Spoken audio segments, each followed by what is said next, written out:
Hello, everyone. Welcome to another episode of the Benji-Sales live chat. It's so good to be back. It's so good to see everybody. How are you doing today?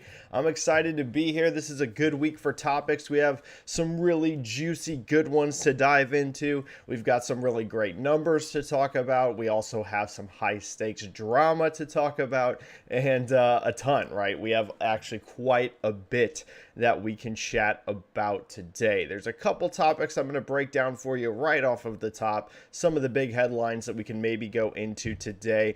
First of all, I'll go with the first thing I'll talk about is the super drama that is breaking down on Twitter this morning, and that has to do with the performance of Hi-Fi Rush. That is right, Hi-Fi Rush, the game that, really was the first big win, it felt like, for Xbox first-party studios in quite some time, because we know that 2022 was a very rough year for Xbox in terms of first-party output, right? There was a couple things that stood out. Pentiment was very cool, but that was a very small game. There was not a lot of really big wins, and Hi-Fi Rush was this big surprise at the beginning of the year that reviewed super well with critics. It seemed like the Xbox fan base really got behind, and just a great game, right? So everything was feeling good. We were like, yeah, Hi-Fi Rush, very positive, great momentum, cool for Tango that they've got this totally new game out of nowhere that shadow dropped, and the vibes were good. However, that got interrupted today with Jeff Grubb. Jeff Grubb came out and said that he had heard that the game didn't make as much money as it needed to, and essentially was painting it that this game had underperformed. Now, that caused a ton of discussion and drama online about whether this was true. If it was true, did it mean that Microsoft had ridiculous expectations for this game? Does it mean it's not selling, etc., etc.? I chimed in at one point and I said, I can actually give you my direct tweet about it, and it had to do with, keep in mind, this was before we knew if anything was true about this or not, and I said, let me see. I said, if it's accurate, Microsoft isn't happy with sales. I've got bad news for them moving forward. Game Pass cannibalization is very real and will impact all upcoming first-party software in very significant ways. Now, I stand by that, by the way. So that is me saying that isn't something I'm going to go back on, because I was basically saying if, right? Because I wasn't sure if this was true, and I even made that clear under the statement. I was like, I don't know if this is true or not, but if this is true, let's say theoretically that it's true, I stand by what I said. Game Pass is going to cannibalize sales heavily. Starfield's going to get heavily cannibalized. Redfall's going to get heavily cannibalized. Minecraft Legends on Xbox platforms is going to get heavily cannibalized. Every single game Microsoft ever releases from now on will be heavily cannibalized by Game Pass. So that is something that they have to factor into their expectations. So when this was first breaking, I was like, I'll be honest, it looked a little weird to me after the metrics that we'd seen and the extreme positivity that was coming out of Tango themselves, as well as Xbox's statements on it. And I was like, if they really believe this, they're in for a rude awakening, because I've got some news for them. They're going to get cannibalized heavily moving forward. However, the story has since changed in some ways. And we got an update from Aaron Greenberg. Aaron Greenberg came out and shot this story down, and here's his exact quote. Hi-Fi Rush was a breakout hit for us and our players in all key measurements and expectations. We couldn't be happier with what the team at Tango Gameworks delivered with this surprise release. That's pretty definitive. And I had some people responding to my tweet saying, oh, it's PR speak. He's a marketing guy. Of course he's going to say something like that. What else is he going to say? And my response to that would be he would say nothing if it was true. There's been a lot of stories that have broken about Xbox in general that are negative. And if you notice, they just don't respond to them. Heck, my own tweet, right? I had a tweet just, what was it, like 2 weeks back, where I was talking about Xbox hardware sales lately have been pretty disappointing. You didn't see Aaron Greenberg come out and tell me, Benji, you're wrong. No, they're not. And that's because Microsoft knows that their hardware sales have not been spectacular lately. So if this was true, if this report was true, Aaron just wouldn't have said anything. He would have just ignored it, and they would have been like, yep, that sucks that that's out there, but yeah, it did underperform. The fact he went out of his way to correct this says to me that Xbox definitely does feel like this is a success, and I get why some people would be a little on the fence with Aaron because, that is his job, literally. His job is literally marketing. So his job is to paint things in the best light. However, Phil Spencer has also since then retweeted him. And it seems very clear to me that everyone at Tango and Xbox thinks that this game is a success. I did warn people. You can go back and look here on YouTube back when Hi-Fi Rush came out. I warned people to not go crazy with their expectations on this game because Xbox fans were so enthusiastic about it. I saw some stuff getting thrown around that this thing was going to be like this colossal, unbelievable success in terms of performance. And I was warning people, yo, calm down a little bit. The numbers are looking good, but they're not looking like crazy. This wasn't like 10 million players type of game. And that is very true. People still need to keep in mind what Hi-Fi Rush is. But overall, it does look like it's at least a success, I would say, overall. In terms of, I would say probably not in terms of sales. Sales numbers specifically don't look super high to me on Steam or PC or even Xbox consoles that we can see. However, for a game like this, I think engagement is a lot more important than sales numbers, considering it was shadow dropped and it's also not a big giant AAA project. So I doubt Microsoft expected this thing to sell 5 million copies. I highly doubt that, to be honest. So, we can go into it. I'm sure you guys are going to have a bunch of questions about it, but that's one major topic that we can talk about off the top. A couple more huge ones. One that we've got to discuss is PlayStation 5 sales continue to just absolutely explode. This has been a reoccurring topic here on the chat for really the last couple months because PlayStation 5 has gone full on into overdrive mode really since the holiday season. Once the holiday season started, you saw PlayStation 5 really start ramping up, and this Q1 in particular has been crazy. So we've got a bunch of new data that just dropped this week that we can go into. First of all, we got data out of Europe. We had already talked about the UK data because that came out, I think, last week or the week before. But now we've got data out of Europe. And in Europe, for hardware, for the month of March, PlayStation 5 was up 400%. Unbelievable numbers there. Switch was down by 19%. I keep telling you guys to expect that. Switch is on decline now. It's at the end of its life cycle. And Xbox Series down 13%. Like I said in my tweet, and like I said, if you notice Aaron didn't correct that, Xbox hardware sales have been a bit weak. We just got to be honest about it. Now for Q1 hardware, so for not just March, those first ones were March numbers. This is now all of Q1. PS5 was up 369%. Again, absolutely insane growth. Switch was down 18% and Xbox Series was down 10%. And then the other major data that we got right after that was via NPD. And NPD was almost even more, well, I should say Circana now. NPD has changed their name to Circana or Circana. I don't know how you pronounce it. I think it's Circana. But it's still the NPD you know. It's still Matt Piscatella running it. It's just the name has changed. And maybe the most important metric that we have is that PlayStation 5 in the United States has now passed PlayStation 4 again. Launch aligned, PS5 has now come out ahead. That is how huge the Q1 performance has been. So that's big, guys, because PlayStation 5 out of the gate had been selling faster than PlayStation 4. But if you remember, once the shortages kicked in, it actually fell behind PlayStation 4 launch aligned. So despite having this amazing start, the shortages really started impacting its momentum to the point that it was actually now falling behind PlayStation 4. Well, Q1 sales have been so big that PlayStation 5 actually made the gap back up, and now it's back ahead of PlayStation 4 launch aligned. Now, it doesn't appear to be the case globally. We'll see whenever PlayStation shipments come out, but I don't think that will be the case. I think globally it's still trending probably just a tad behind PlayStation 4. However, I do think by next quarter, or maybe the quarter after, sometime this year, I believe globally PlayStation 5 is going to pull ahead of PlayStation 4 again, launch aligned. So that's really incredible because things were looking dicey there for a little bit. Once it started falling behind, it was like, oof, are they going to be able to make this gap back up?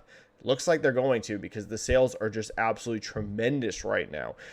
The software performance via Circana, Resident Evil 4 takes the #1 spot. Hogwarts Legacy comes in at #2. MLB The Show 23 at #3. Call of Duty Modern Warfare 2 at #4. The Last of Us Part 1 at #5. Incredible. We're still seeing The Last of Us legs just blow up thanks to the HBO series. What an impact that show had on software sales. Absolutely crazy.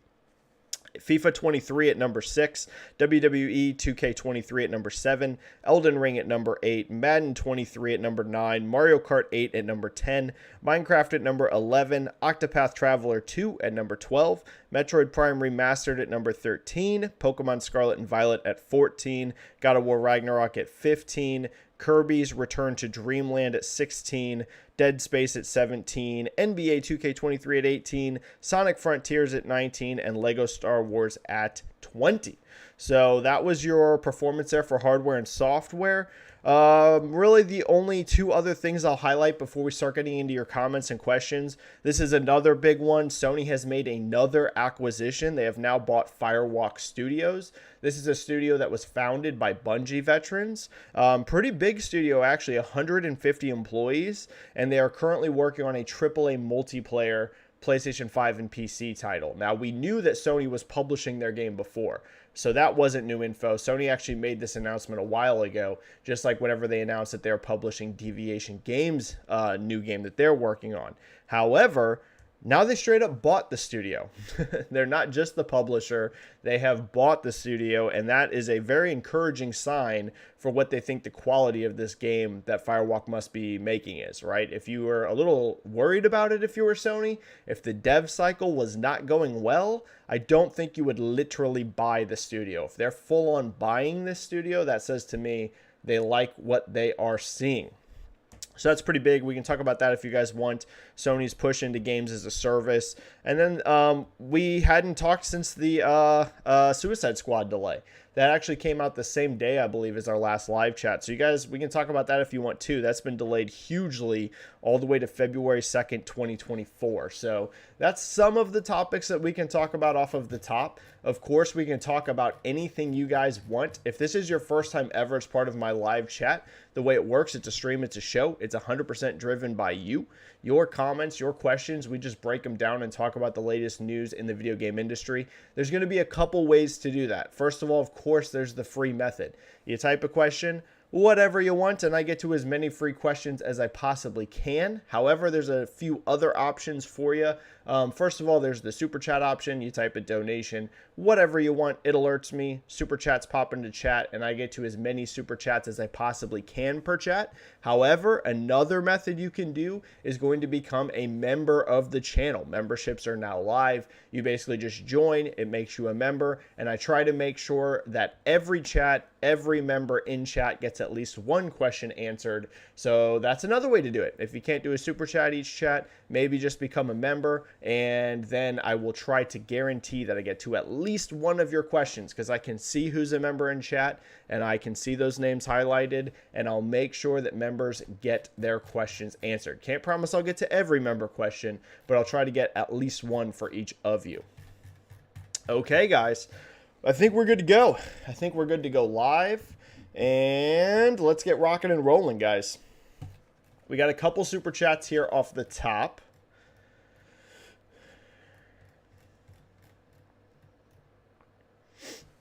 Highlander001 with a 2 super chat.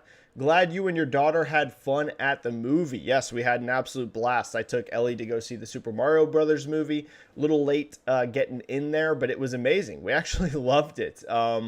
My quick review on the Super Mario Brothers movie, I think for an animated Mario movie, it's about as well as you could make it, to be honest. I'm kind of surprised by the critic score on this, that it's rotten on Rotten Tomatoes. That is a pretty big surprise to me, if I'm being honest. I will say the story isn't super in-depth. Then again, no Mario game ever made is. And some people will be like, Mario RPG, come on, even Mario RPG is pretty shallow story. It's a Mario thing. You guys shouldn't be going in here expecting Shakespeare. Now, the animation is absolutely gorgeous. If you are a fan of Mario, the amount of Easter eggs is unbelievable, and they don't feel like stupid, like it's fun Easter eggs. They're done well. The action's great. I think the blowback against Chris Pratt is definitely overblown. If you watch the movie, he does a great job. You know, he doesn't sound exactly like the Mario in the game, but he does a plenty fine job. So he does a good job. Animation's gorgeous. Action's a lot of fun. I thought it was a great movie, right? It's not like I'm going to sit here and say it's a 10 out of 10 best movie I've ever seen.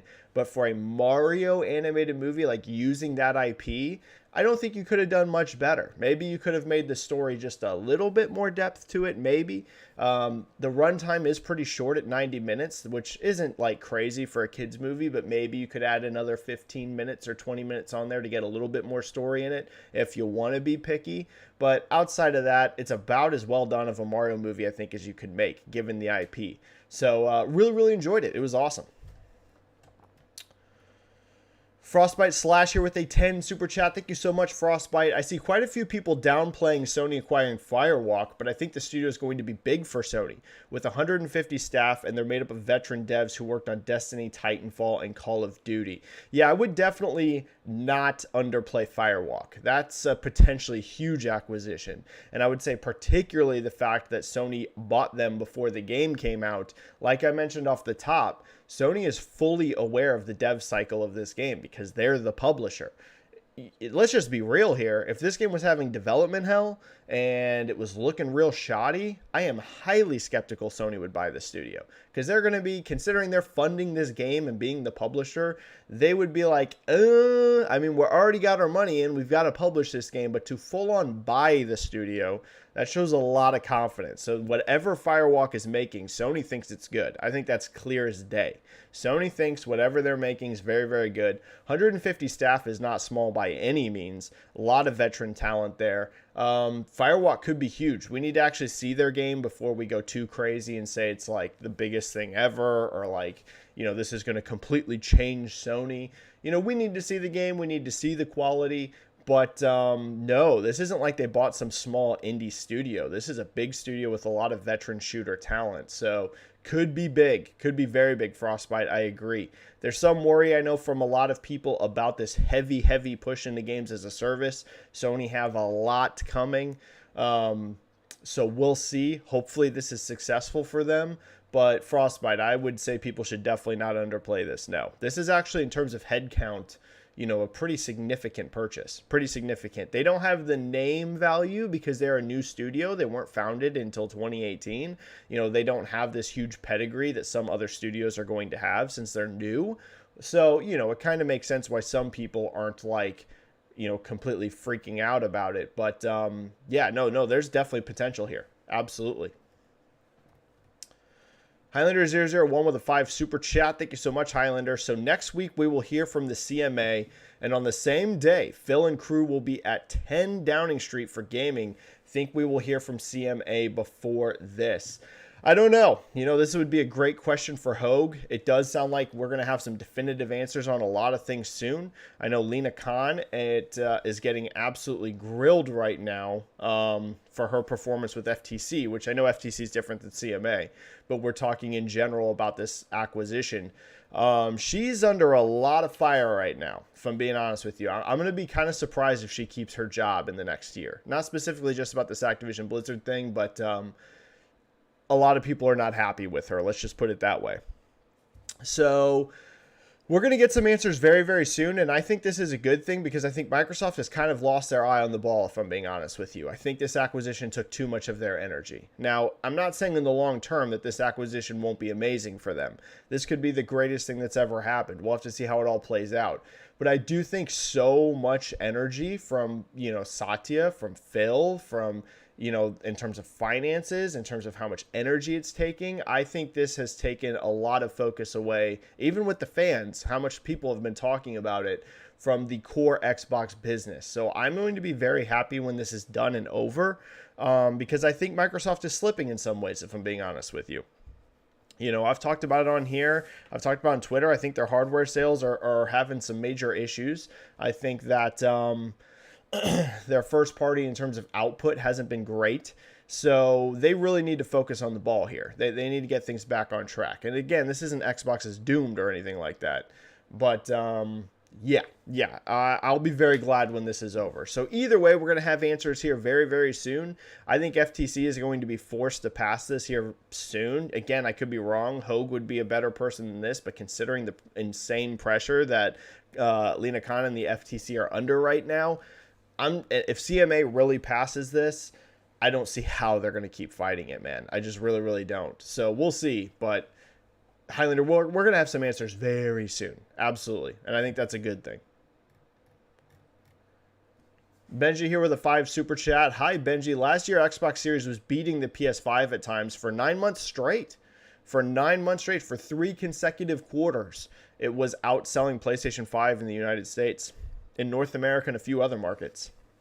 Series S had good momentum. Now the PS5 is selling 2.5 to 1. What happened? A lot of things happened. So this whole hardware debate is super interesting because people are finally coming around. I had a lot of Xbox fans mad at me whenever I made that tweet that like Xbox is having legitimate hardware sales issues right now. I think they're starting to catch on that, listen guys, I don't post hot takes. Like, you guys should know that by now. I do not do that. I don't fish for clicks. I don't go out there and try and get attention for spicy things. If I'm tweeting something, it means because I really think it and I've taken the time to think about it. That doesn't mean I'm always going to be right. Sometimes I'm going to be wrong, but I'm not like certain people that's just going to throw a hot take out there hoping people get attention on it. If I'm doing that, it means I've looked at the data and I really think there's an issue going on. And now you're seeing Welfare come out and talk about how the gap right now, just in terms of gap, not in terms of raw unit, but gap is similar to PS2 versus the original Xbox. That's how big the gap is right now in the US in monthly sales. It's tremendous. They have a real issue on their hands. Now, why this is a thing, I think there's a couple factors. First of all, we just can't ignore 2022.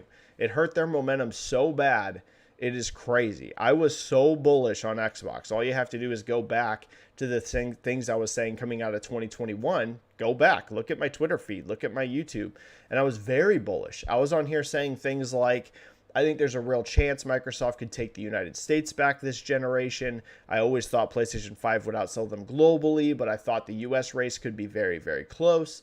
Maybe Xbox could even take it. They were riding huge momentum off of games like Forza Horizon 5 and Halo Infinite. People forget because Halo Infinite fell off, but after launch, like those first few months, Halo Infinite was absolutely massive. So they had these huge first-party software momentum. They had these huge hardware sales that were going on. And then 2022 came, and they released no AAA first-party games for an entire year. That is not going to be a good thing for any platform holder.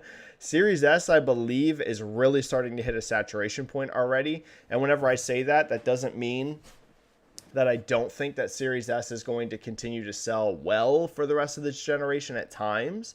I think Series S will see a lot of success during holiday seasons. I think that they are absolutely worth stocking and everything, but I think the main focus right now for Microsoft should be Series X. Like, if they can choose, for a while, it was very clear Microsoft was choosing to ship Series S over X, and I think that was just because it was easier to manufacture. They could get more Series S consoles out there than X consoles because it's a smaller chipset.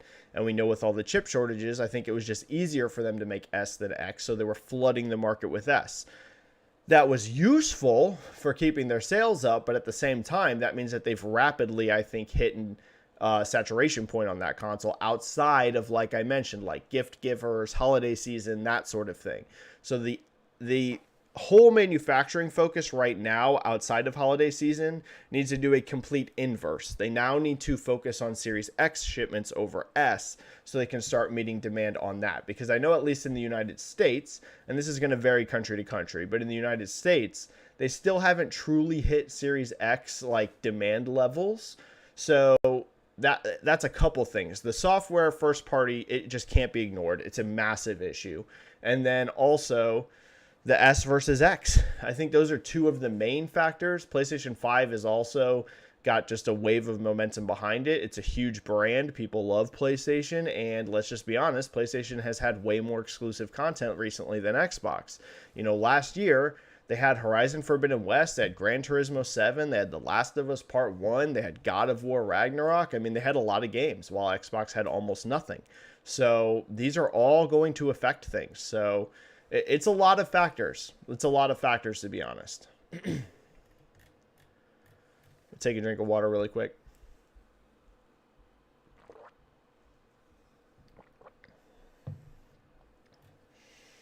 Kilver here with a $19.99 super chat. Thank you. That's very generous. Does Microsoft have a marketing problem? Have not seen any commercials or advertisements for the console, yet alone Game Pass and even games. Hogwarts Legacy was basically a system seller for the PS5, and it was multi-platform. Yeah, Microsoft, they don't market enough. Let's just be honest about that. I think this is particularly strong case in Europe from what I'm hearing. I don't live in Europe, but anytime I've tweeted about Xbox's recent hardware issues, I have a ton of people from Europe mentioning that they never see ads on anything for Xbox. I would say they do have a marketing problem, and I would say that this also ties into a conversation we've had last chat, and I think the chat before that, around Microsoft failing to market big third-party games, where I think that is a mistake, because I agree with you that Hogwarts Legacy had major hardware moving impact on PS5. I think that's actually undeniable. And let's not ignore that Sony had the marketing deal on that. Microsoft needs to get some big marketing deals. They absolutely need to. It seems the strategy, I've talked about this before, just looking at it, it looks to me like Microsoft is just not wanting to market games that won't launch on Game Pass. It seems like every third-party deal that they do marketing on, whether that's Atomic Heart, whether that's Wolong, et cetera, if you notice, they're all Game Pass launch games. The exception to that has been Blizzard, where they marketed Diablo, they marketed Overwatch, but again, Microsoft thinks of them basically as first party now. I know they're not technically first party, but Microsoft's already laying the groundwork of, hey, Blizzard's going to eventually be like a first party studio. So I think that's why you saw them get behind Diablo and Overwatch 2 in a big way. They should have gotten Jedi Survivor. I don't know why they didn't do that. They had the marketing for Jedi Fallen Order. That seemed to go well for them last gen. They should have gotten the marketing deal on Jedi Survivor. The reality is, us hardcores, we know that everything launches on, not everything, but we know the big multi-platform games usually launch on everything. But for super casuals, a lot of times if they see a commercial and it's Hogwarts Legacy and it's a game they're hyped for that sells 12 million copies in 2 weeks, and in the commercial it literally shows a PS5 and it says plays best on PlayStation 5, that's very attractive to a casual gamer, right? A super casual that's not on forums all the time talking about games. They should have done this for Jedi Survivor. I think it was definitely a mistake. So in general, do they have a marketing issue? Yes. I think the marketing they do when they do it tends to be pretty good. I really like their social media team, for example. I think the Xbox account and Xbox Game Pass account on Twitter have some great tweets, some super funny tweets, but they just don't do enough of it. They simply don't market enough. So yeah, I would agree with that. I do think they have a marketing problem. And again, it's not really the quality of the marketing itself. I don't look at Xbox's marketing and be like, wow, that's an awful commercial. Nothing like that. It's just there's not enough of it. They really need to step it up. So clearly, I would say the marketing budget seems to be focused on Game Pass games. Guilherme Lima here with the super chat. Thank you so much. Hello from Brazil, Benji. Hello to you in Brazil. I'd love to go to Brazil one day. I hear amazing things about it. Question about Nintendo. How imminent do you think a Switch 2 is at the moment? I am completely on Team 2024. I am convinced that Switch 2 is next year. And I have said I think you will get a Switch 2 announcement this year. Now, again, this is all my opinion. This isn't insider information. But I think you will get an announcement this very year about Switch 2. Now, let me be very clear about something whenever I say that. I don't know. Whenever I say I think you're going to get a Switch 2 announcement this year, that doesn't necessarily mean that I think it's going to be like the huge blowout, the showcase with all of the announced games for launch, and you're going to get all of the details. I don't know about that. We need to wait and see because they still have a holiday season ahead of them with Switch 1. But I think this year, Nintendo will officially confirm in some way that Switch 2 is launching next year. I feel pretty darn confident of that. Now, whether that's going to be an early launch in the year like we saw with Switch 1 where they launched in March, or whether that's going to be holiday of next year, I'll be honest, I'm not like, I don't have a strong stance on that either way. It could be early in the year. It could be fall. I don't know. But either way, I think it's definitely next year because I've said on here many times, and I think you guys are starting to see that in the sales charts. I don't think they could survive. Well, I mean, let me be clear. They could survive 2024 without a Switch 2. Absolutely. Nintendo's got a ton of money in the bank. They have a huge install base. They're going to sell a bunch of software. But I think their stock price would take an absolute beating if they don't have a new console next year. And that's because I think you're going to see Switch 1 really lose momentum hard in 2024. Right now, you're seeing it decline by about 20% year over year for the first quarter, give or take a little bit, depending on where you're at. And that's this year. I think next year's declines will be even steeper. So I really think they need a new console next year. So those are my thoughts on it, Guilherme. Switch 2 is going to be next year. I don't know if it's early in the year or late in the year. I think you are going to get confirmation from Nintendo it's next year in some way. And we'll see. But I don't think it's far away, man. I really don't. Sometime in the next 12 to 16 months, whatever that would be. I don't think it's this year. I don't expect to actually have Switch 2 launch this year. It should be next year. MD with a 2 super chat. Thank you so much, MD. And thanks for over 100 in chat. I love to see it. Super awesome. The turnout and the viewership on my chats lately have been so much higher than they used to be. I really appreciate it, guys. You're all amazing. MD with the 2 super chat. Benji, thoughts on Burns fighting Bilal in 2 weeks? Quick MMA question. So hold up just a second, guys. If you're not an MMA fan, this will be fast. Pretty interesting. Quick turnaround for Gilbert Burns because he was literally just on the last pay-per-view. He didn't take much damage in that Jorge Masvidal fight. It was pretty easy for him, so I'm not worried on it in terms of that. The one thing I will say, MD, quick turnarounds are sometimes very, very good, and sometimes they could also backfire because your body could just be burned out from 2 training camps back-to-back and having to cut weight back-to-back very quickly. And also, Bilal is an excellent wrestler. So it's going to be hard for Gilbert Burns to get him down. It's not going to be like he's fighting someone that has no wrestling. In fact, Bilal has fantastic wrestling. I'm going to be honest. MD, if I had to pick, I actually think Bilal might win this fight because I think he might be fresher. And I think he might be able to stifle the wrestling of Gilbert. But it's an amazing matchup. Like, it could go either way. If Gilbert takes him down and ground and pounds him or submits him, it would not shock me. But my early pick on this fight, my early pick is Bilal. I wonder if those 2 training camps and weight cutting back-to-back might sap Burns physically a little bit.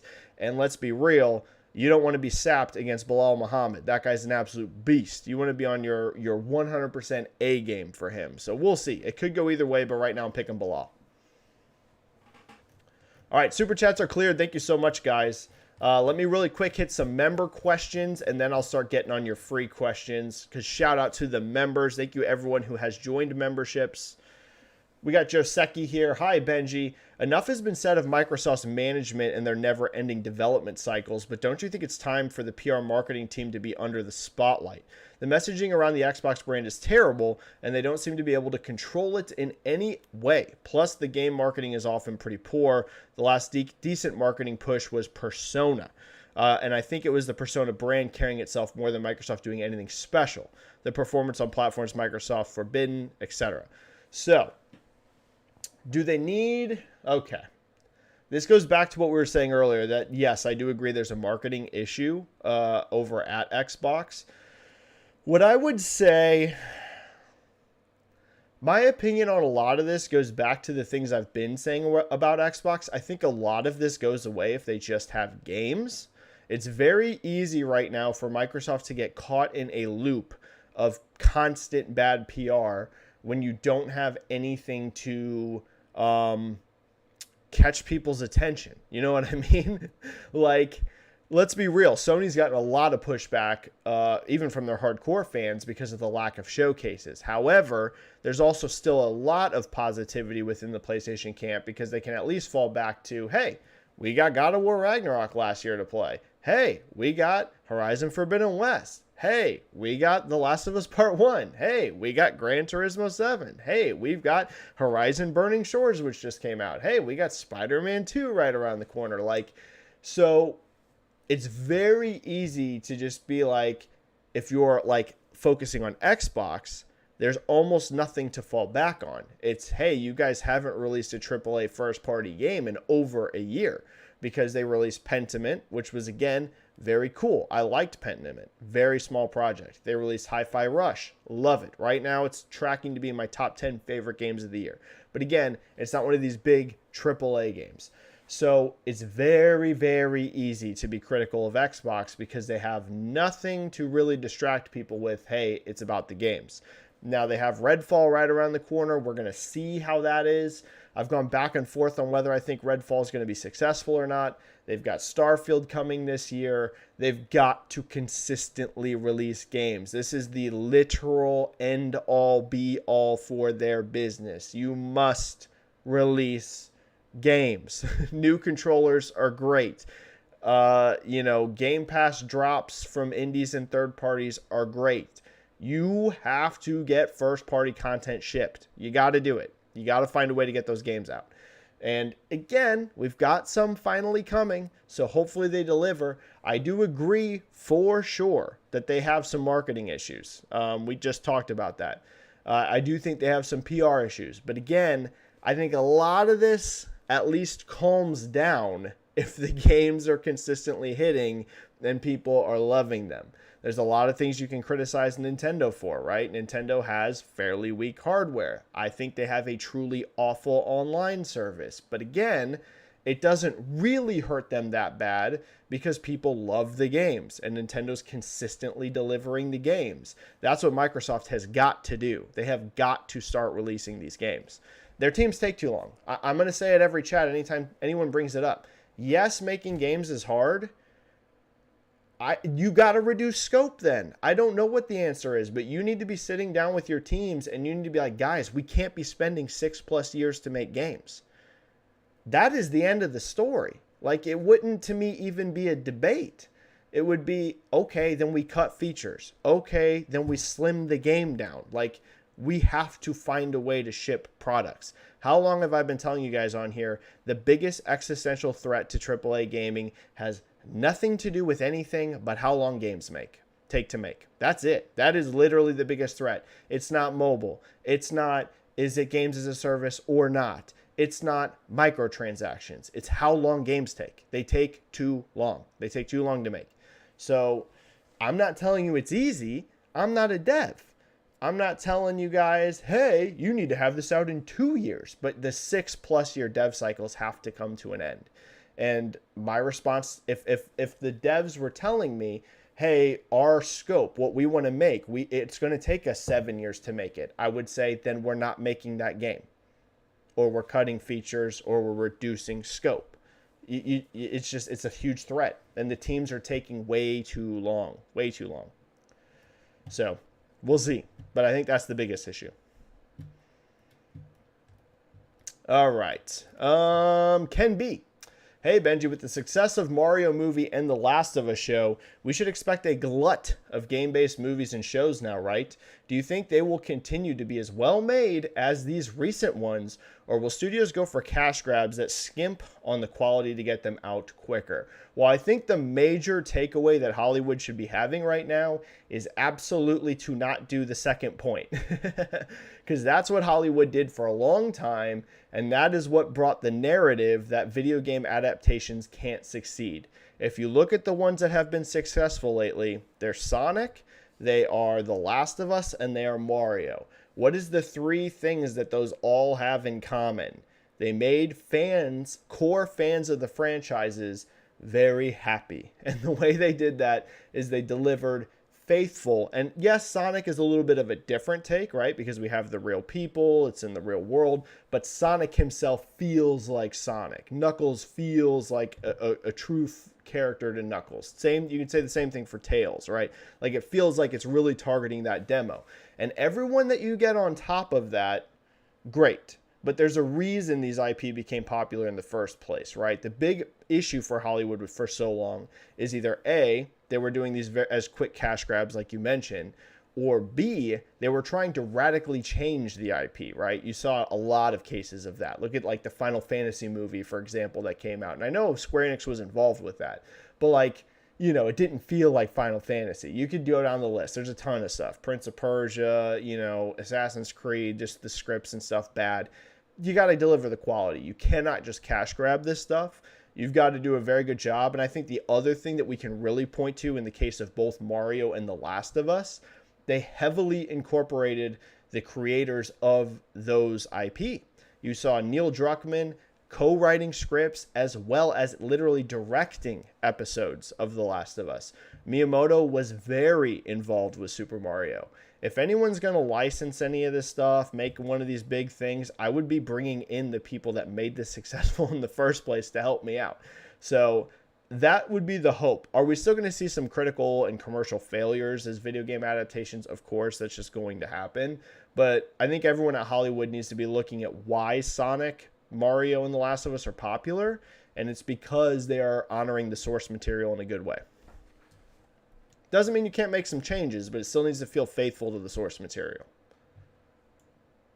All right. What other members have not had a question answered yet? Heavy Shadow Sound saying, Benji, what's up, Heavy Shadow Sound? Apparently, Aaron Greenberg said that he was happy with the performance of the game despite the news. Yep, I covered that off of the top. I think he's definitely telling the truth. I know people are going to get upset and say he's lying, but he's not. Again, like I mentioned earlier, if they really weren't happy, Aaron just wouldn't have said anything.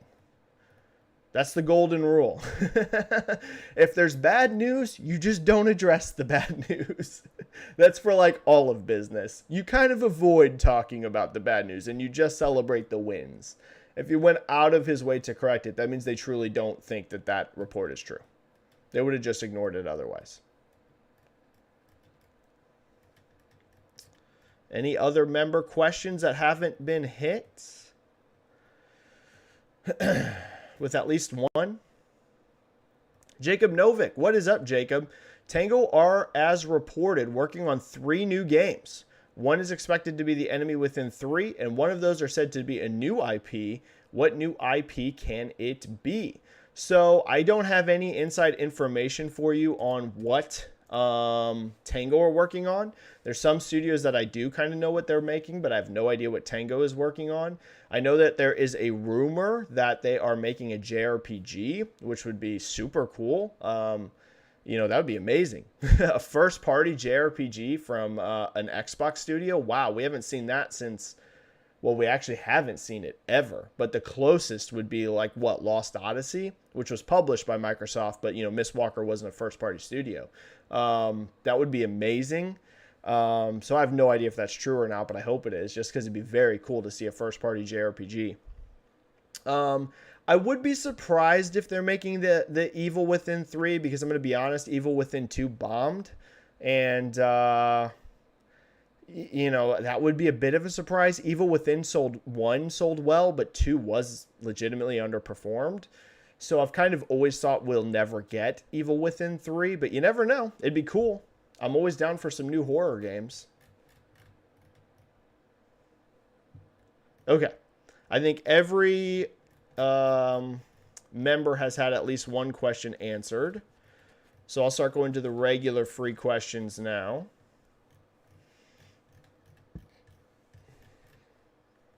Yeah. Okay. Jocelyn Joe. While the Hi-Fi Rush is bad info, according to Greenberg. But my point is, if Grubb is wrong, then what are the chances of the PS Showcase being wrong as well? If Grubb is wrong about that, and this year there isn't a PS Showcase, what do you think? PlayStation is selling amazingly well this year without a showcase. Would be a no-brainer. They don't need it. And Backlash Online means nothing at the end. Thoughts? So just because Grubb was wrong about this, that doesn't mean that I think Grubb is like always wrong. In fact, I'm a fan of Grubb. I support Grubb. I really like him. I think he's a good guy, and he reports a lot of good stuff too. But this is always the risk when you're doing insider type stuff, is sometimes you're going to get bad info, and sometimes you even get bad info from legit sources.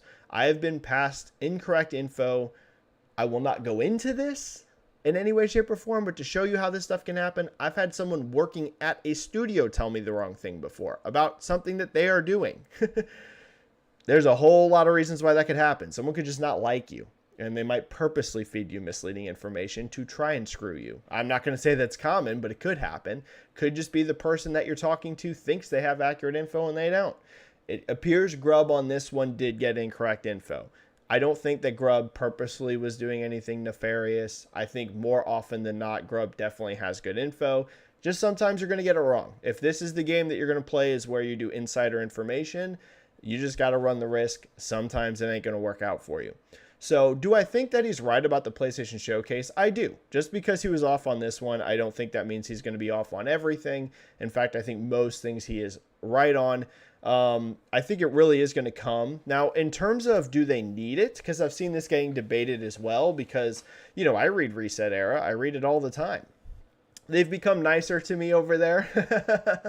There was a while where whenever I would read the official PlayStation thread on Reset Era, they were, let's just say, not the biggest Benji fans. That has since, I can see change. Whenever I read there, whenever they embed my tweets, I don't get as many hot takes as they used to on me. And I've saw some debates. They embedded my tweet on there about how now's the time for a showcase. And I saw some people saying that they agreed with me. Some people saying, hey, they don't really need one. Look at how good sales are. The main reason why I think now is the time for a showcase, like they absolutely should, is because just hammer the gas pedal while things are going well. You don't want to ever take for granted that just because something's going super well now, that 6 months from now, things are going to continue to be going super well. What's the exact example that we just talked about with Xbox? If you looked at Xbox coming out of 2021, you would have been extremely bullish on how well they were doing. You'd be like, wow, hardware sales are amazing. Whether you liked Halo Infinite or not, it was huge at launch, over 20 million players in like a month and a half. Forza Horizon 5 hitting crazy players super fast. You would have been like, wow, Xbox's trajectory is incredible. And then you saw what happened in 2022 and what we're experiencing early in 2023. Sony should not take for granted that just because things are going amazingly well for them right now, because they're absolutely on fire. That doesn't necessarily mean that if you just take your foot off the gas, that 6 to 8 months from now, things are still going amazing. Now's the time to hammer that home. Ride that wave of momentum, right? They're on the wave right now. The wave is building. It's cresting. But you don't want that wave to hit shore too fast and then crash. You want that wave to keep building, keep growing. And what they need to do, in my opinion, is a big showcase, get people very hyped for the next 2 years of PlayStation is what I would do. I wouldn't do, this is the next 12 months. I'd go 2 years. That doesn't mean you need to announce every game coming out in the next 2 years, but I think it's okay to show a game that's a year and a half away right now to build that momentum, be like, hey, look at all these PS5 console sales. If you're not buying one right now, this is exactly why you need to get in, because these next 2 years of PlayStation are going to be huge, because these are key years. We're right in the thick of it now of this generation. I think they need to just hammer the gas pedal and take that home. Iba Romero, Benji, predictions for PS5 total sales in their report next week. I think it's the 28th, and PS4 sales of this quarter and PS Plus up or down. Thank you, sir. What's up, Iba Romero? My prediction right now, like I said, I think PS5 is going to hit that 6 million number, which is crazy because I was on record saying I didn't think they could do it whenever they kept their forecast. Now, I don't think you're going to see like 6.5 million. I think they're going to just barely edge it. I think they're going to get right over that 6 mil number. Now, to be clear, they could miss it still, but I think they'll be very close. So right now I am on Team 6 million, which I wasn't before. I kept getting asked by Pio and other people. They kept being like, Benji, are you on the 6 mil train? 6 mil train. And I kept saying, nah, dude, that's too crazy. I was saying I thought they could get over 5, which by itself is an insane number. But they are so massively up in every territory that I really think they might pull it off, which is absolutely crazy. So I will stick with 6 million. I don't expect 6.5, 6.7. I think they're just going to just barely hit that 6 million number. If they miss it, it will not be by much. Over 5 mil is a lock. They're going to be very close. If they can't hit that 6 mil, it's going to be like 5.8, 5 point, like they're going to be right there in my opinion. So that'll be my prediction right now. Still sticking with 6 million, just barely. PS Plus up or down? I actually will predict that Plus grows, but not by a much. But they're selling so many PS5 consoles right now that I think that Plus will be slightly up. Not big growth, but I think you'll see a slight increase in Plus subs. I think we had a super chat hit. We did. Highlander001 with a 5 super chat. With the last 2 years, with both lack of quality control and game release, do you think a change of management at any level would help? I'll just stick with Highlander what I said, I think, in the last chat or the chat before when someone asked me about this. I don't want to call for any individual people at Xbox's names because I don't work there. So they're a huge company. There's a ton of people there. There's a ton of different, I'm sure if you asked 10 different people what's going on at Xbox, you'd probably get 10 different answers. So I don't want to put it on any individual person. What I would say,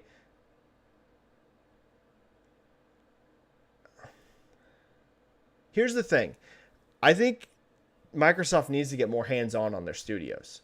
I think they slightly took the wrong learning lesson from listen. So let's talk about something that's been on my mind for a while. Okay.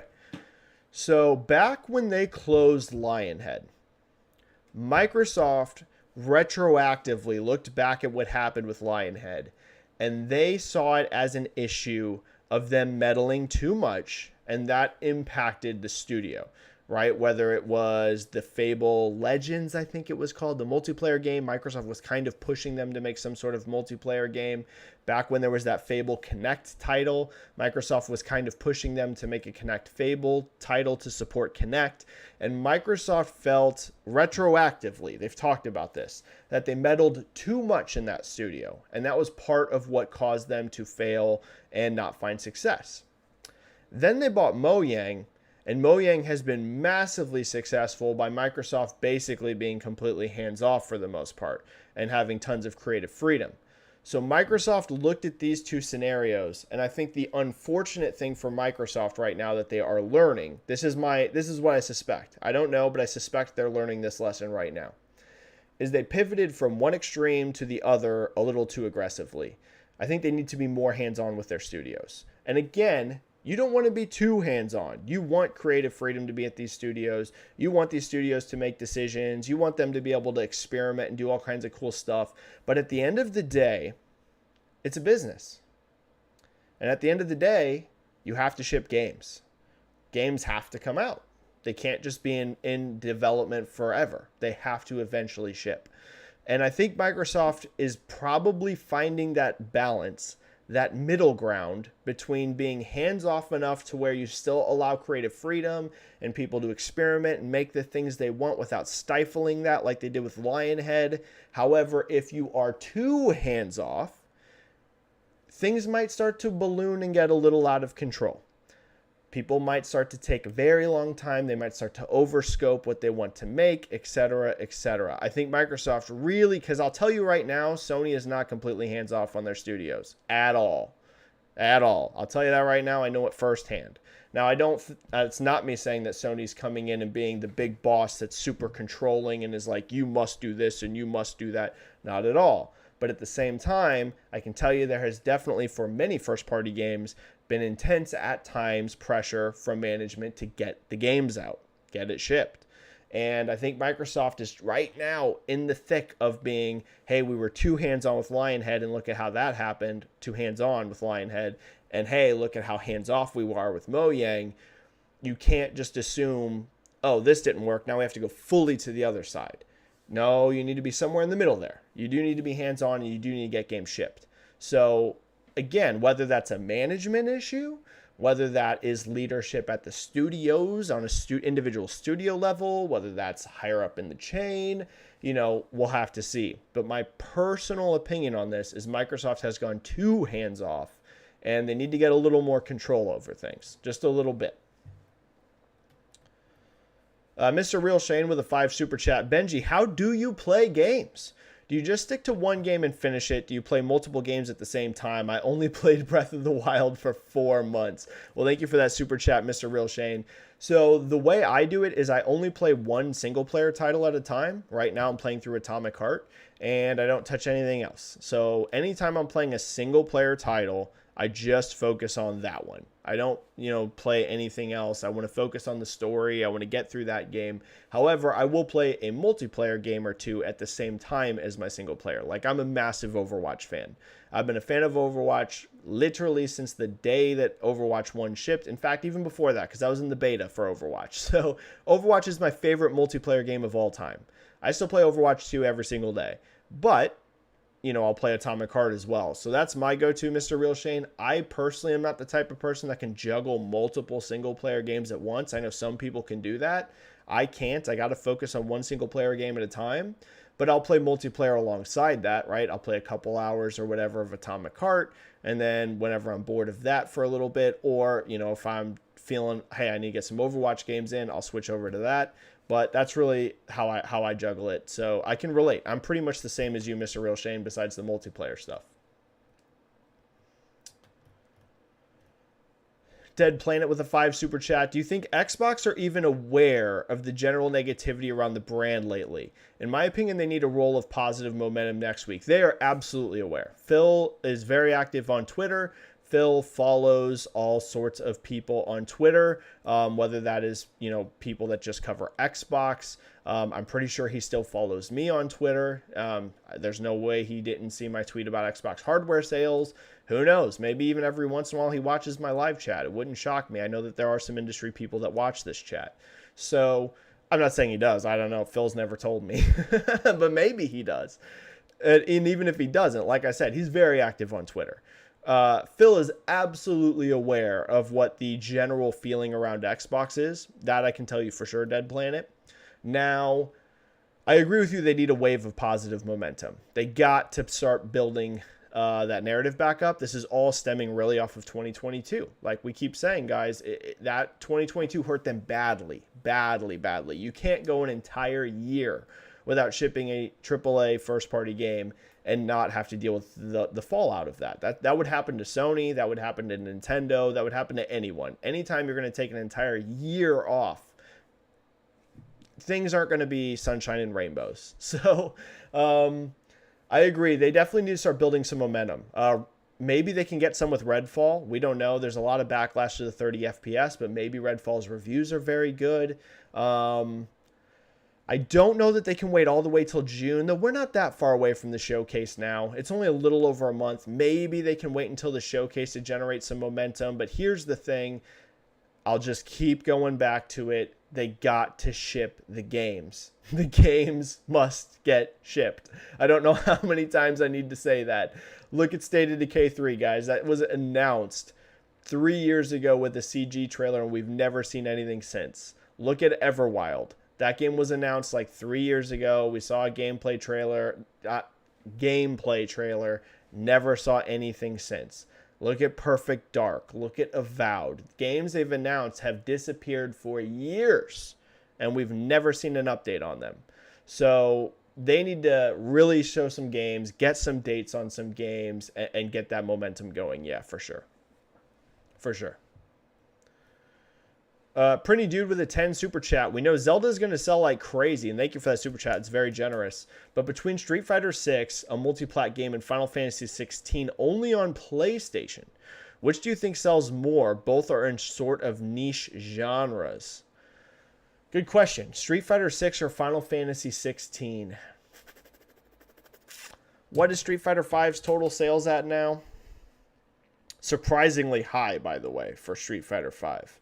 I remember the last time I looked at it, I was like, ooh, that's actually pretty good. Let me look at Capcom's Platinum hits really quick.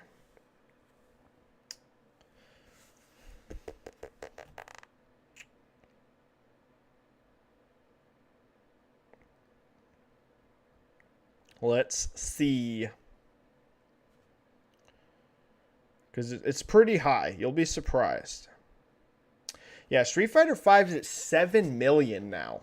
I mean, for a fighting game, that's pretty darn impressive, but that took a long time. You got to remember, Street Fighter 5 had to, like, claw its way back because it had a pretty disastrous launch. And I made a tweet about that yesterday. I was like, shout out to Capcom for really listening to the feedback, because Street Fighter 6, I don't know if you guys have watched the showcase that was on yesterday. It looks absolutely packed with content. As someone that is terrible at fighting games, I'm by no means good at them, but I really like fighting games whenever they offer single-player content. Like, I love Mortal Kombat. I think Smash Bros. Is a lot of fun because it has a pretty nice single-player mode on there as well. Street Fighter 6 is absolutely packed with content, even if you only play this game single-player. It has a lot. I encourage you to go watch the showcase they did yesterday if you have any interest in the game, even if you just like single-player content. So I think Street Fighter 6 out the gate is going to be hot. I think it's going to do really well because it is so feature heavy. But Final Fantasy 16, Street Fighter 6 is multi-plat. Street Fighter 5 was not. Well, it kind of was. It was PlayStation and PC, but it didn't have Xbox. Still, I think I'm going to be real. I think Xbox is going to be a very small part of Street Fighter 6's sales. We've just seen fighting games lean very heavy to PlayStation. This is a tougher question, honestly, than you'd think. Here's what I'll say. I'll go at launch. I think Final Fantasy 16 will have a bigger launch. If you look at out the gate, Final Fantasy 7 Remake was pretty red hot. If you look at Final Fantasy 15, pretty red hot out of the gate. Launch sales, I will edge it to 16. Legs we'll just have to see. Legs is tough. I don't know. This could be actually a fairly close race. If 6 performs similar to 5, but just at a faster rate, right? Because 5 eventually hit 7 million, but that took a very long time. Final Fantasy 16 is not going to be the type of game that sells like 10 million units rapidly. Pretty much no Final Fantasy has. It usually takes them a long time to build up to very high sales. They usually get a lot of, millions of units at launch, but then it takes them quite a few years of building to get to those higher tier sales. So we'll see. It could be actually fairly close. Right now I'll edge launch to 16 though, but I could be wrong.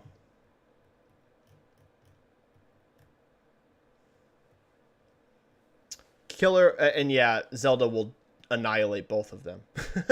If we're just talking like sales numbers, not that like it's going to impact 16 sales, but in terms of like totals, like launch sales, yeah, Zelda's going to annihilate both. It won't even be close. Kilver with $4.99 super chat. The calm before the storm. Starting next week, your hands will be absolutely full in gaming releases and announcements through May through June. Love your channel. Well, Kilver, that is incredibly kind of you. It makes me feel very, very good that you like my channel. I really, really appreciate that. I love these chats. They're my favorite thing I do. I enjoy them even more than Twitter. I like Twitter, but, Twitter can be a bit of a hotbed of drama. I love these chats. These chats are my favorite thing I do. So I appreciate you saying that you love the channel. And yeah, gaming is about to go nuclear. Like seriously nuclear. We've had some really awesome releases already this year. But like you said, if you just look at the next few months, guys, whether you're interested in these games or not, like literally back to back to back. I mean, we're getting Jedi Survivor, Diablo 4, Street Fighter 6, Final Fantasy 16, Zelda Tears of the Kingdom. If you stretch that out to September, which is only a few months away, you're looking at Starfield. You're looking at, plus we got Redfall in May, plus in September, possibly Spider-Man 2. Like the next 3 to 4 months are about to be crazy. Like this generation's kicking into high gear now, which I know is something that we've all been wanting because it's felt like this generation started very, very slow for game releases. We're about to kick into overdrive the next 3 to 4 months. It's about to get wild. So yes, you are right. My hands are going to be full with coverage. Whether it's here on YouTube or Twitter, it's about to be packed. Packed. All right, super chats are cleared. Let's see if there was any new member. We haven't had any new members join this chat, but let's make sure that there was no members that I haven't gotten at least one question to yet. I don't think so. Here's Benji. Benji had a super chat, but I didn't hit a Benji just regular member question. Benji, the Super Mario movie is projected to hit 60 million in the third weekend. This would be rare territory with movies like Avengers and Avatar. Where's Mario will stop? Is north of 1.5 bill likely? I mean, over $1 billion's locked. I've been telling you guys the 1 billion was locked since the opening weekend. And I had some people telling me, no, Benji, the legs won't be. Nah, I knew as soon as I saw the cinema score.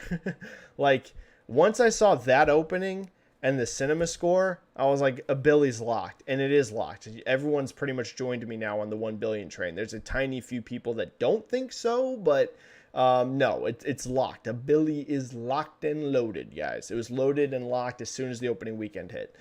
Now, with an A cinema score. Had this thing had like a C cinema score? No. But the combination of the gigantic launch with an A cinema score, it was like, there's no way it misses $1 billion. So north of 1.5 though would be nutty. I'm still sticking with my prediction that I had the other day where I said 1.2 to 1.4, right in that range. But it could go higher. Let's see this weekend. If it really goes north of 60 million, maybe. Maybe you start to flirt with, holy crap, can this thing hit 1.5? If it does 60 million plus, my God, on a third weekend, that's insanity. So let's see. Right now, I'm going to stick with 1.2 to 1.4, but if it really puts up a 60 million third weekend, then we're hitting crazy numbers, guys. Yeah, the train is fully left the station at that point. Let's see. Let's see. I haven't ran a poll yet. Sorry, guys. Sometimes I forget to get the polls rocking. What should we do? Let's first do... Let's ask if you think PlayStation 5 will outsell PlayStation 4 lifetime, now that it's past it in the United States. Now, this is global, guys.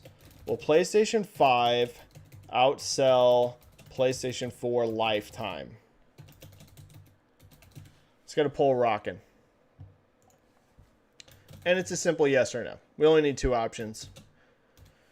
Because it's now caught back up to PS4 in the United States. But again, I'm asking you guys global. Globally, at the end of this gen, do you think PlayStation 5 outsells PlayStation 4 lifetime?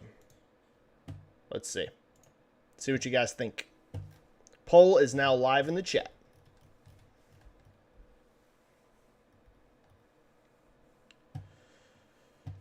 All right. Okay. Let me hit some more free questions, guys.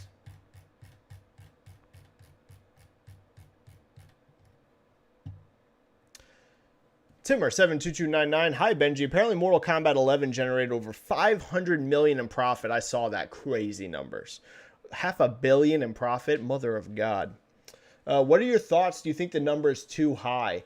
I mean, it's probably not too high. This game sold...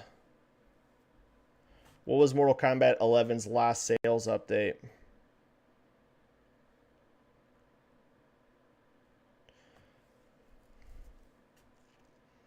The game has sold more than 15 million copies, which is freaking nutty. And that was back in October.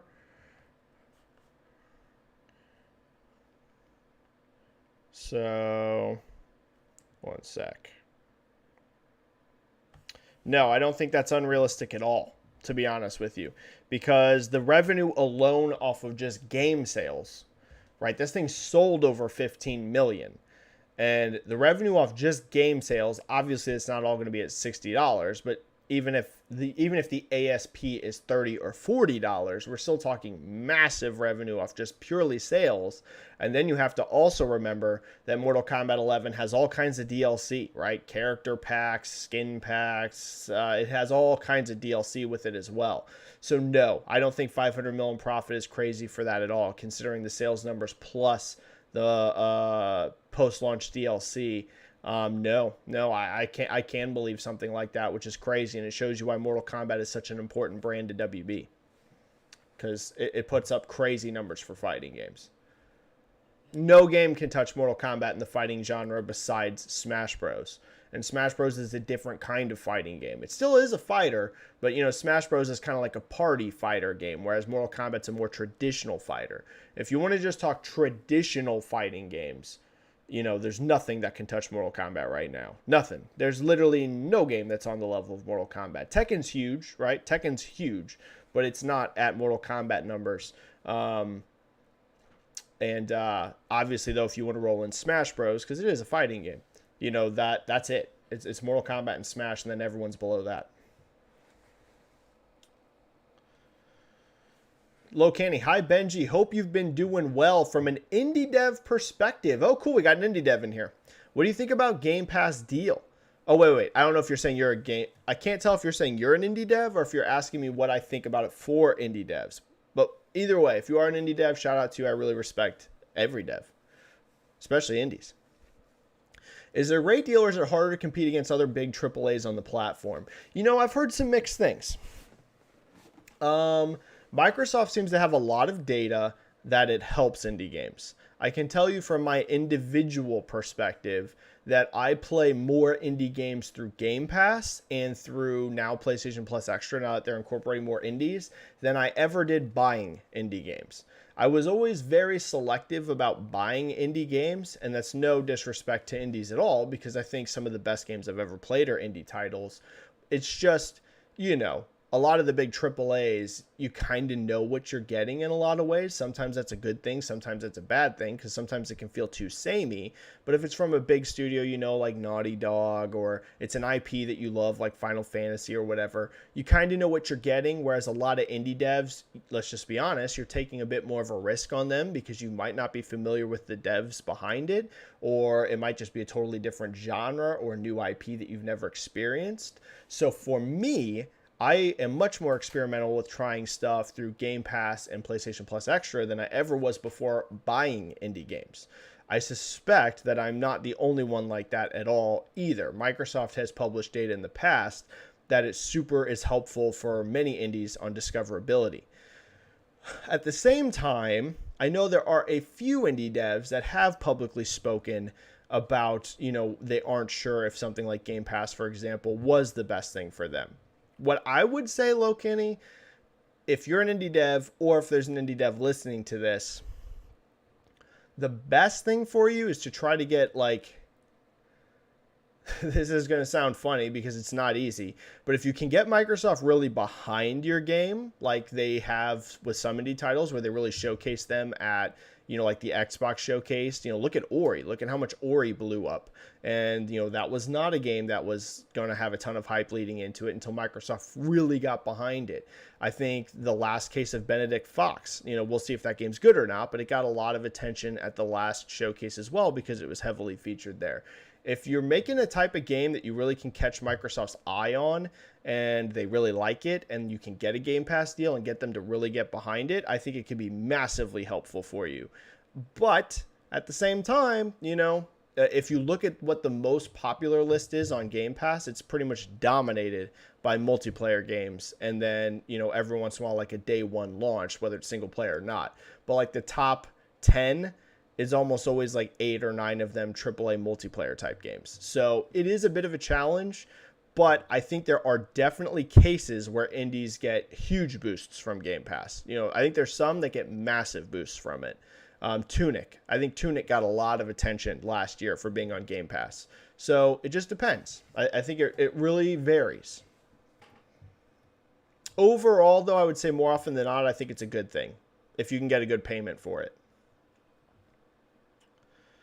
Javier Kolper, Nixis, Valkyrie, Firesprite, Firewalk, Haven, Housemarque, Bluepoint, Fabric Games. That's 8 studios in 2 years. If all of them were a publisher, man, Sony quietly acquired a publisher in 2 years. I think not many publishers have like 5 or 8 studios, and I'm not counting Insomniac in 2018 and Bungie. So in 2 years, Sony has acquired 10 studios or 9. Thoughts on this? Yeah, Sony's been very aggressive about acquisitions. The reason that they don't get near as much attention is because they're buying all smaller studios and they're buying them individually piecemeal instead of a giant acquisition like Microsoft's doing with Activision Blizzard. Like you mentioned, if this was a publisher, if Sony announced this all at once, just in terms of headcount and everything, let's just say by some crazy scenario, every studio you just listed was under one umbrella, they'd be going under a very similar thing to what Microsoft's experiencing with Activision Blizzard. Now, I'm not going to say it's quite the same because they wouldn't get quite the same level of scrutiny because Activision Blizzard's market cap is so enormous. Call of Duty is so enormous. Blizzard is so enormous. No individual studio in that list that you've listed is anywhere near as big as something like Call of Duty is, right? So I'm not saying they would be exactly the same, but it wouldn't have just slid under as easily as all of these have if it was under one umbrella, because suddenly you're talking, once you add all of these together, and let's put Bungie in there too, because they bought Bungie in the last 2 years. Once you add all of that in there, you're talking about thousands of devs. Once you incorporate Bungie and everyone, you're talking about, like you said, like 8 studios. It wouldn't have been quite as easy. They would have had definitely, I think, some looks at that deal. So Sony's been smart in terms of getting smaller studios, new studios, cheap studios, and doing it piecemeal, slowly, piece by piece, instead of this giant, huge acquisition like Microsoft's done back-to-back with Bethesda and Activision. So yeah, it's pretty interesting. Pablo 23X, little studios and most of them. Oh, yeah. Okay. You're just commenting on what Javier wrote. Oh, and then Javier's asking my predictions on who they'll acquire, one big and one small. If I was going to predict someone small, I've been on the Ember Lab train for a while. If I was Sony, I'd look at buying Ember Lab because I thought Kano was great, and that was like a pretty micro-budgeted game. I think if you gave Ember Lab a bigger budget and more devs, because they are so tiny, if you really tried to grow Ember Lab, I think that could become a very cool studio for you. But I'm surprised it hasn't happened yet. So maybe Ember Lab does not want to sell. That's always a possibility. But that's a small team I would predict. A big team, I mean, you could kind of count Deviation. I know they haven't released a game yet, but Deviation is not a small studio. They have a lot of ex-Call of Duty people there, and Sony's already publishing their game.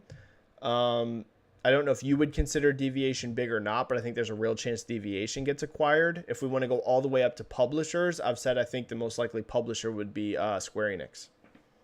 That doesn't mean I think they're going to buy Square Enix, but if you said, Benji, tomorrow Sony's going to announce they bought a publisher, who do you think it's going to be? I would say Square Enix.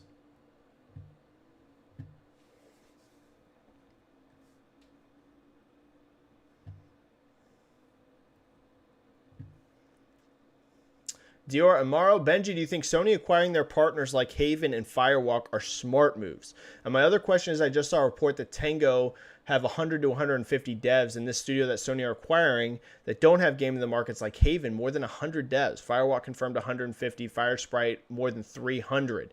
We say those are small acquisitions, but if we look at the data, those are big devs. Yeah, they are. No, those are not. Yeah, you're right. Those are not small studios. Any studio with over 100 devs, it's not a small team.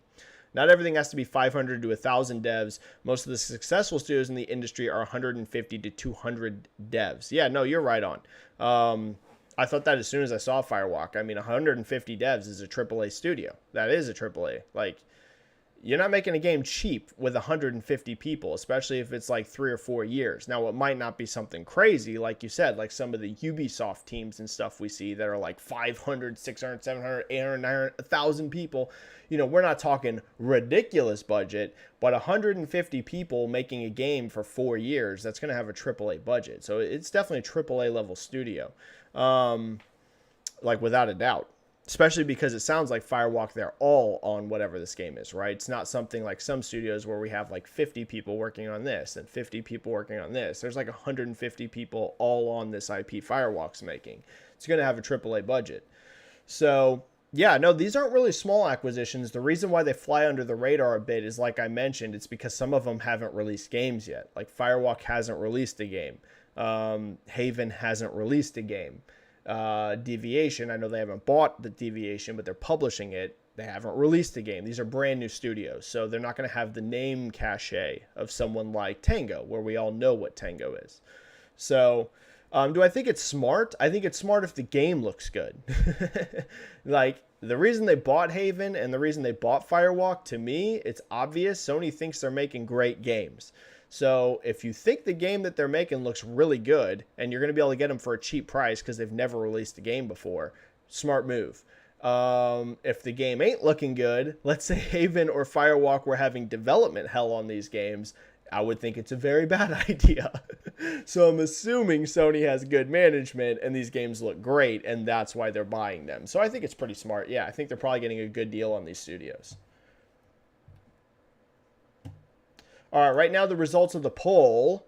I asked you guys, will PlayStation 5 outsell PlayStation 4 lifetime? And you guys are bullish. 85% of you say yes, and only 15% of you say no. I'm also with Team Yes. I think the PS5 will outsell PlayStation 4 lifetime. And I think part of that is going to be because PS4 had its legs cut short because of the pandemic. You know, Sony clearly had to prioritize PS5 manufacturing once the pandemic hit with chip shortages.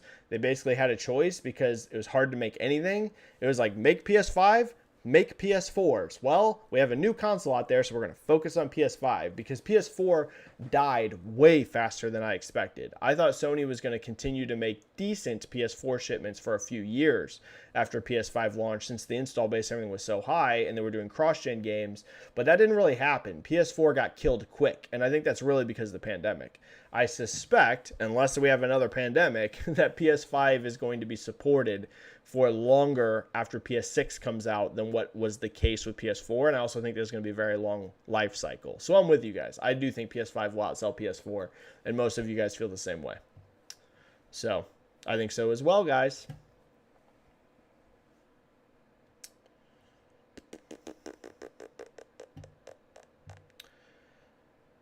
All right, let's run another poll, and this will have to do with what's going on with Sony and Deviation.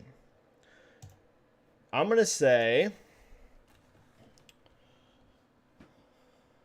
are you worried about Sony's focus on live service games?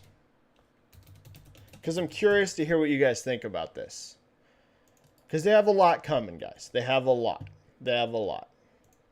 So, yes, don't like live service.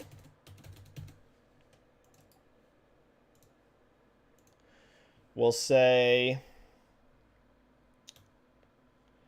somewhat cautious, but trust Sony.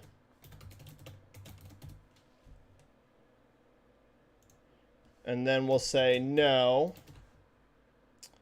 fully on board. So those are your options. Yes, you don't like live service games and you're worried about what Sony's doing, investing in so many of them.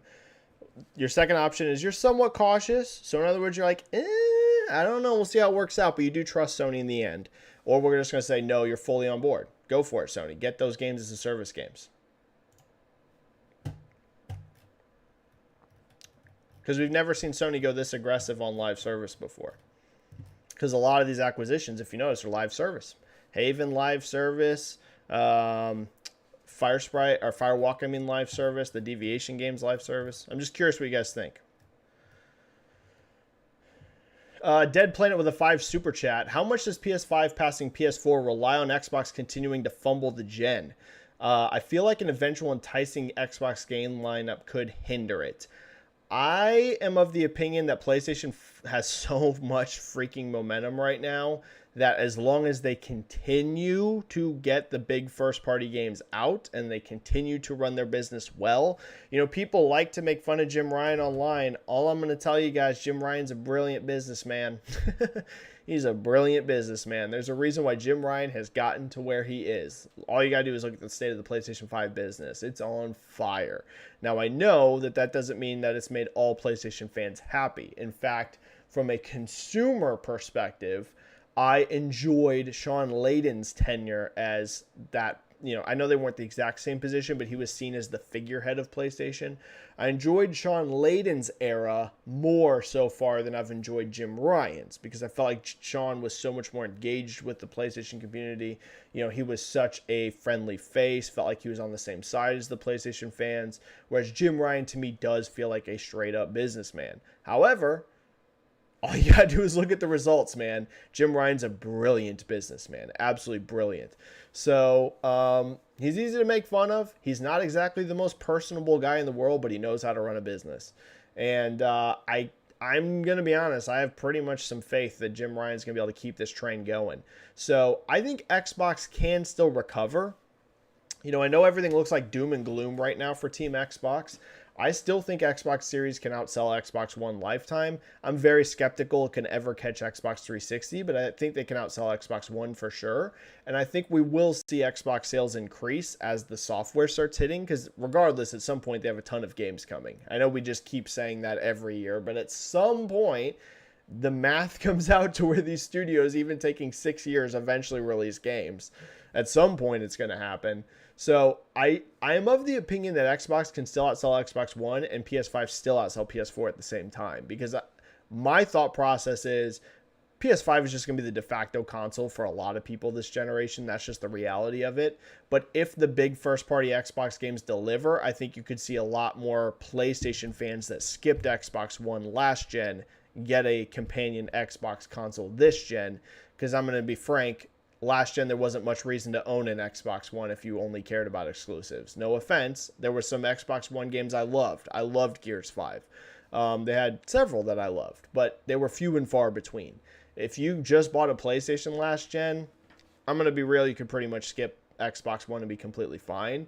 I think at some point Xbox becomes a lot more attractive once it has things like Starfield and Elder Scrolls and Fable, and if these games are good, I think you could see a lot more people owning both consoles this gen than you saw last gen, and that's why I think you might be able to see both go higher than what they did last. But I don't think either greatly outsells their predecessor.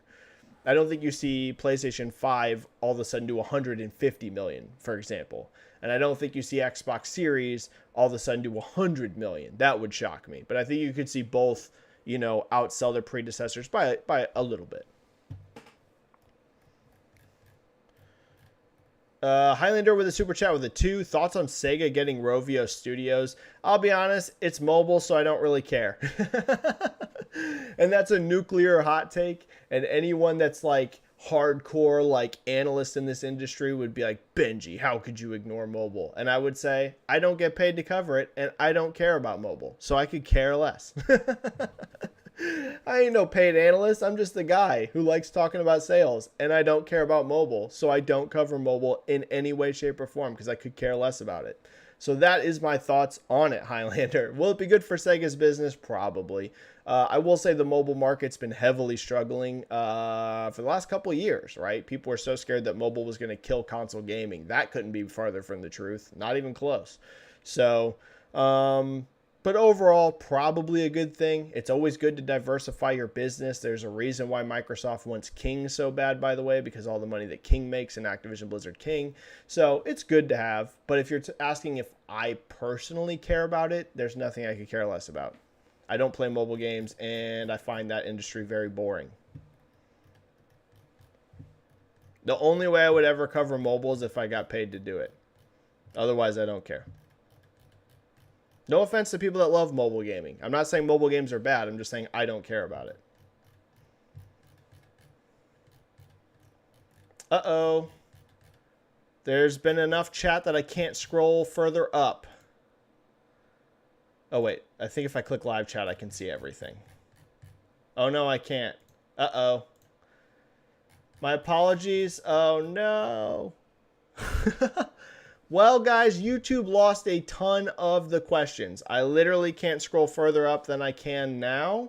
So I apologize to the free questions further up in the chat. I literally cannot get to them. YouTube just glitched out because I guess too many messages were in chat. So I can only hit what I can hit, guys. I'm sorry. I'm going to keep going, but I just lost like a ton of questions. It's like all the way down to the bottom of the chat now. I apologize.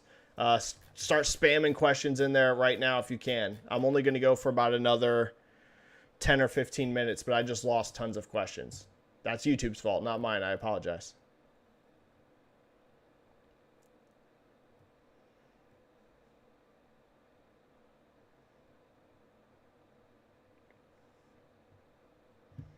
All right, with the Mario stuff, we've got some varied opinions. Dangerman says north of 1.5 billion is hard, but billion by the end of the month. Yeah, exactly. 1.5 is tough. It needs a huge third weekend. Dead Planet, it'll be end like 1.2. Yep, you guys are with me. Xavier, 1.2, 1.3. Yup. I agree with that. Somewhere in that 1.2 to 1.4 range sounds about right. A lot of arguing about Aaron. How you guys feel about Aaron, I can't control at all. It's completely up to you guys. I will say, though, that, like, he didn't lie about this, guys. He just wouldn't have engaged with it. You know what I mean? That's the golden rule. And he does marketing. He would know that. If it's bad news, don't address it. Just pretend like it doesn't exist. Unless you have to, like if you're forced into it. But if he went out of his way to correct it, it's because they really do like what Tango did and what it accomplished.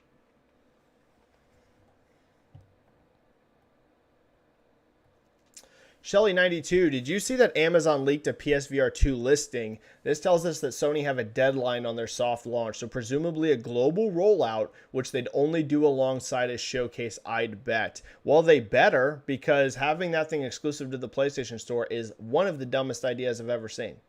As complimentary as I've been of PlayStation's business, there's not many things I've seen that's more stupid than that. So I'm sure they did it for some financial reasons, right? We don't know that retailers wanted to stock this. I'm assuming they did, but you never know.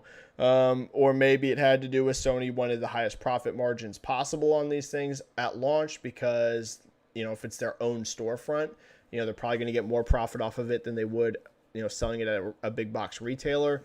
Who knows? But in terms of just getting the word out that PSVR 2 even exists, it's one of the dumbest things I've ever seen. So getting it on store shelves is very smart. Yeah, they should definitely be doing that. Definitely. So I don't know it's going to make sales explode, but if you can just walk into a Walmart or a Target or a GameStop and see it on a shelf, at least people know it exists. Because right now I think the only people that know PSVR 2 is even out are the hardcores. I don't even think casuals know it's a thing. Ricky Maru, if we get a PS5 Slim and PS5 Pro and exclusives continue the way they have been, this gen will be nuts. Yeah. And there is more rumblings about PS5 Pro really being next fall. So, guys, it sounds like it's really happening. It sounds like PS5 Pro is really happening because there are more rumblings outside of Henderson that it's coming.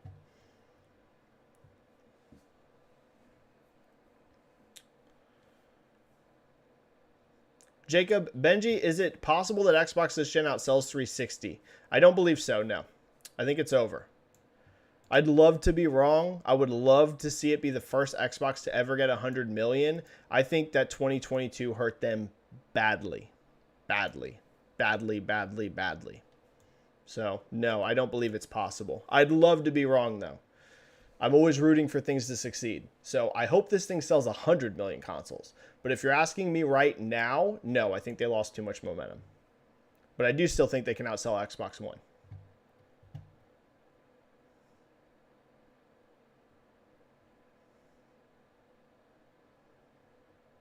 Bomengi? What's up, Bomengi? Thanks for being a member. With Joe Staten going to Netflix Games, what sort of game do you see him developing? And will some sort of streaming synergy develop between Netflix and Xbox? Yeah, I was a little surprised at the response to my tweet on this. A lot of negativity about this announcement. I don't even know if this is going to be a streaming game, guys. It said it's multi-platform. I think this might just be a traditional game. And you can stream it on Netflix, but because they're a streaming company. But there was nothing in the announcement that said this is a streaming game. So I found that interesting that like everyone's hot take reaction to it was like, oh, this means I have to stream it. They announced it as multi-platform. I think this is going to be a game that sits on store shelves. I think Netflix is getting into game publishing. So we'll see. I could be completely wrong about this. We don't know anything about the state of the game. Obviously, you'll be able to stream it in some capacity because it's Netflix, right? They'd be crazy not to. But they announced it as AAA, and they announced it as a new IP, which we have not seen from Netflix yet. They have not made anything AAA. This says to me that Netflix is trying to get heavily involved in becoming a major game publisher. So it's not even based off one of the Netflix shows. It's a new IP. So yeah, I find it to be a pretty exciting announcement, if I'm being honest with you. I don't know if it'll succeed or not. We'll have to see. We've never seen Netflix make a major AAA game.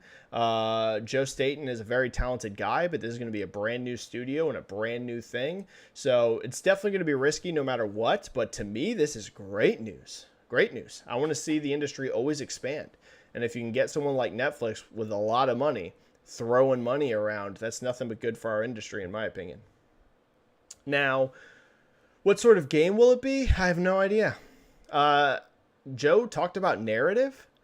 Netflix is a company that's built on storytelling. That's literally what they do. TV shows and movies. I don't know that it'll be a single player only thing, but it sounds exciting to me. We'll see. Sin says, I'm very selective about buying any games, not just indie games. Totally get that. Games are expensive, man. Nothing wrong with that, Sin.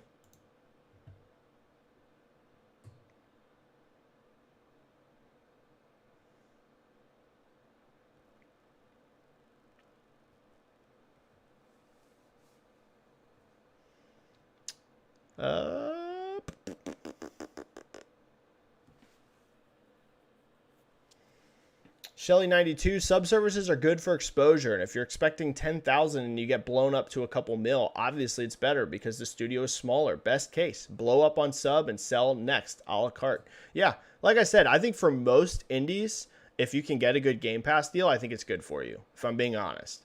Because, you know, the question was, is it like hard to compete with the AAA games that are on Game Pass? Well, you have to also factor, even if you're just selling a game, you're competing with AAAs, right? So no matter what you're in competition, if you can get Microsoft, because these Game Pass deals aren't free, right? They throw you some money. If you can get a good deal, more often than not, I think it's a good idea. More often than not, especially for indies. I think there's a huge debate to be had about if it's healthy for AAA games to be launching on Game Pass, if I'm honest with you. I have flipped to where I think if you're a third party, that's a bad idea. If I was working at EA or Take-Two or Ubisoft, I would never launch a game day one on Game Pass, if I'm being honest with you. Not a AAA title. I would put them on Game Pass, but that would be post-launch. But for indies specifically, yeah, I mean, I think it's a good idea for most of them, if you can get the deal.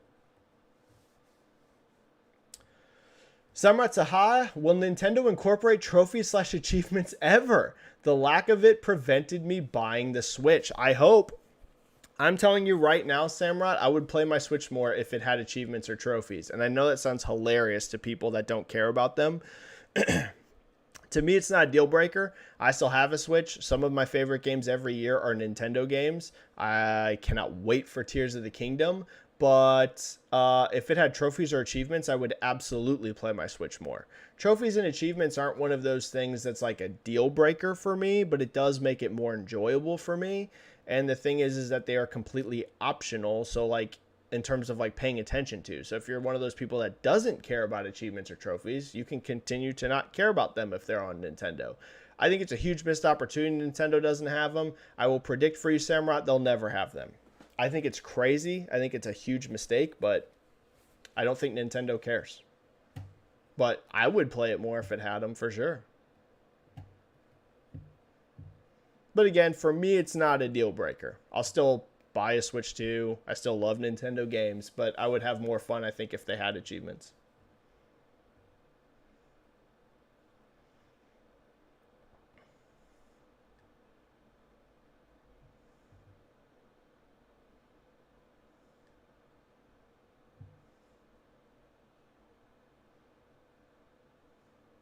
Frozen Wing X, I'm surprised they haven't bought Deviation yet. They funded the studio and siphoned so many Call of Duty vets. I wonder if that game is not having as smooth of a dev cycle as Haven and Firewalk. You know, could be. Could be. Sin says High on Life dropped in December. High on Life is not a first-party game. So if that's what you're referring to when I was talking about that, it's not a first-party title.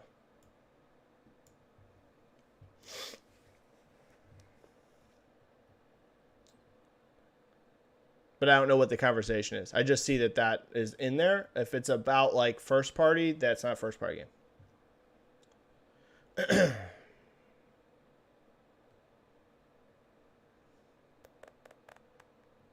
Sorry. I'm sorry.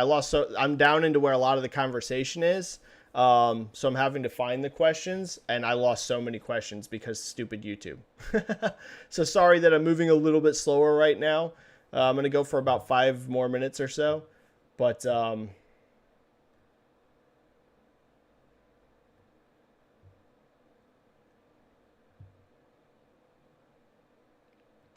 let's look at the results of the poll right now. Okay, so the poll that I asked was about Sony's focus on live service games. 23% of you are worried. You don't like live service, so you are concerned with Sony going into live service. 53% of you are cautious, but you trust Sony in the end. And 23% of you are fully on board. So I would say that's good news for Sony. Small sample size, but if only 23% are full on against it, that means that most people, you know, of course, in this poll, which is a very small sample size, but, you know, that's good. The vast majority are, at worst, cautious.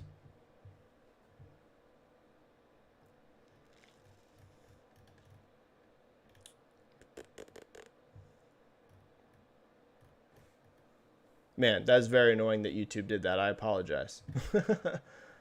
It literally just cut the chat. It was like, nope, you're not scrolling up past this point.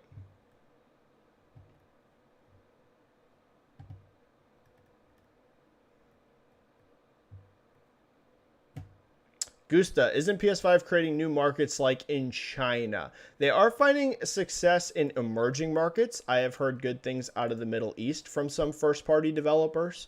Starting in the PS4 generation, I had some first-party devs at PlayStation tell me that their games overperformed in the Middle East from what they expected. I also had some first-party devs at studios for PlayStation tell me that they had games succeeding more than expected in Asia outside of Japan.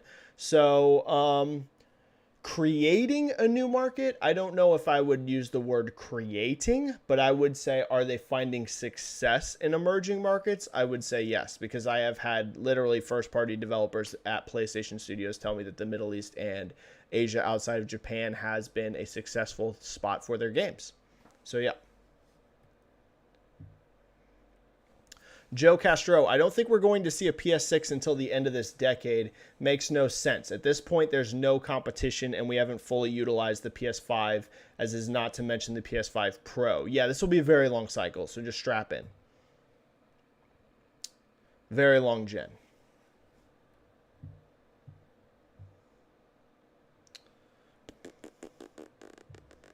We talked about PSVR 2. Shelly keeps asking that, but we talked about that. Benji-Sales from Ricky Maru. Have you used GPT or any other AI bots to help in your reporting process? What do you see it being useful for in your world? I actually haven't. I've never actually used GPT ever. I don't even know how you access it. Do I just Google Chat GPT? I'm someone that's fascinated in AI. I think it could have huge benefits for game development. I know some people in the game development sphere are worried about AI coming into game development. I don't want AI to ever replace devs. My hope is that people will utilize AI to just simply make development easier, so that way we can get games out quicker. That's the most important thing for me. So if AI can take out some of the chore work, let's say, of making games, right? Some of the parts that aren't so fun and aren't so creative, if we can see a point where AI can start to aid in that and make processes quicker, I think that's nothing but good for the industry. Of course, I would be very concerned if AI started replacing artists for games. I don't want to ever see anything like that. If you saw AI just flat out putting people out of work in game development, never want to see that. So hopefully we don't go down that road. Hopefully, though, people can utilize AI for, like I said, just making it more streamlined and making game development easier and faster. That's my hope. Now, I've never used it. As interested as I am on AI, I've been listening to a lot of podcasts recently about AI in the future. I've never used it. I don't think it would ever be useful for me because I'm just winging it. You know what I mean? I am not a paid reporter. So I'm not writing long form articles. I'm just a guy tweeting. I'm just a guy reading. I'm just a guy winging it here on YouTube. For me, I don't think it would impact or be helpful for me just because I'm just doing my thing. But you never know. Maybe I'm just not being creative enough and thinking about it. I'll tell you what, I'm terrible at making thumbnails or doing anything editing wise, so maybe I could utilize it to help me with that. That's why my thumbnails are so basic.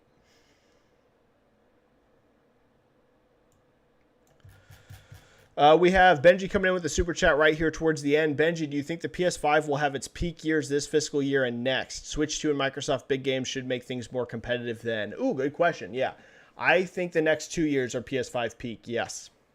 Yep. I think probably 2023 and 2024 are the two peak years for PS5, especially with PS5 Pro from all indications really coming next holiday. I think so, yeah. I think, 2025 will probably still be strong, but I think the peak years, if we're talking the highest sales volume that PlayStation 5 hits, I think it'll probably be 2023 and 2024. Yeah, I would agree with that. Those are probably PlayStation 5's peak. And yeah, Switch 2 and Microsoft's big games coming. Will it make it more competitive? I mean, to a degree. But I just think in terms of just momentum, I just think these are going to be the peak years no matter what, whether that's because of Switch 2 or Xbox becoming. I just think that they're so on fire right now. Are they going to be able to ship 6 million potentially every Q1? I'm skeptical. You know what I mean? So I think we're in the midst of it right now. And I think next year will be extremely strong as well. So maybe 2024 is even bigger than 23. That wouldn't shock me. But I think 2023 and 2024 are probably the peaks right in these next 2 years. Carlos Moreira with a 6 super chat. When do you think Switch drops in price? Never. Should Nintendo not try that to get sales going before releasing a Switch 2? I don't think they'll ever drop price because they don't need to. Could be wrong. And it looks like, Carlos, that's your first super chat. Thank you so much for the first super chat on the channel. I don't think that they'll ever drop price, or if they do, they won't drop price until after Switch 2 launches. Switch is still, even though it's declining, it's still very healthy in sales, and they're so far at the end of this generation that I don't know if it's that important to squeeze a ton more units out when they could just get more profit per console they're selling right now. If they were to drop price, like if they were so focused on growing the install base, I think they should have done that a little bit further back. At this point, because like I said, I'm fully on Switch 2's coming next year, I would just ride out the current price for the rest of this year. And then if you do decide to cut price and they still keep it on shelves for a couple years, like I think, you drop the price after Switch 2 hits is what I would think. I wouldn't, if I was at Nintendo, they're still selling healthy enough. I mean, they're outselling Xbox Series consoles right now every month in US and in Europe. So it's not like sales are just dead. You know what I mean? They're declining, but it's still healthy sales. I would just ride out what they've got until Switch 2 hits, and then if you're going to still sell Switch 1 alongside 2 for a couple years, drop price then. One or two more, and then I'm going to go.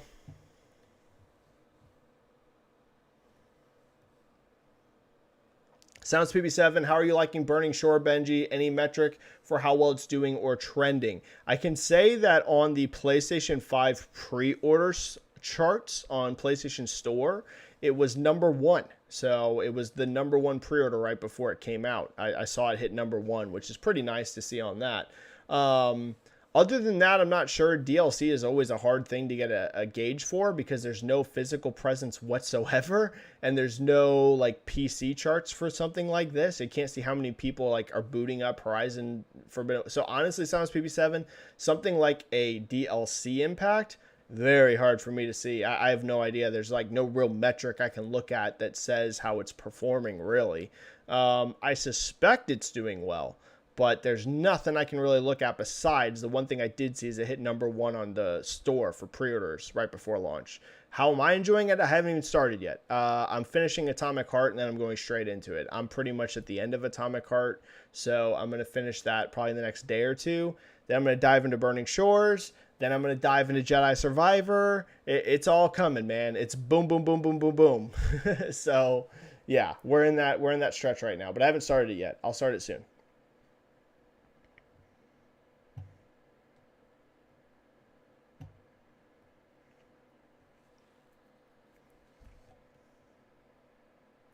Pretty dude, would we get a pro version of the Series S? LOL. Honestly, no idea, Pretty dude. I'm not sure what Microsoft's strategy is with consoles this gen. It is looking like very likely that PS5 Pro is very much real. We just had reports yesterday out of Japan that it's really coming. So, that makes sense to me, though, because they have no two different SKUs. Like the digital and physical PS5 are the exact same thing, so they would only be supporting 2 models. Xbox, I don't know how they're going to do it. If Xbox decides to do a Pro console, I suspect they won't have a Pro Series S. No. From what I hear, and I'm not a dev, the main issue with Series S is actually the RAM. From what I understand, it's not really the GPU and CPU issue. It's the RAM in it. I don't know. But from what I've heard, it just doesn't have enough RAM. Maybe they could just, at some point, stuff a little bit more RAM in there. I know it sounds hilarious, but, maybe they could just, not a Pro, but have a Series S out there that has another 4 gigs or whatever. I don't know.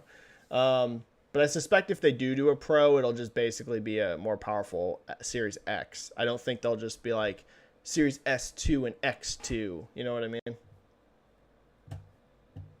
PS5 Pro is really coming, though, I guess.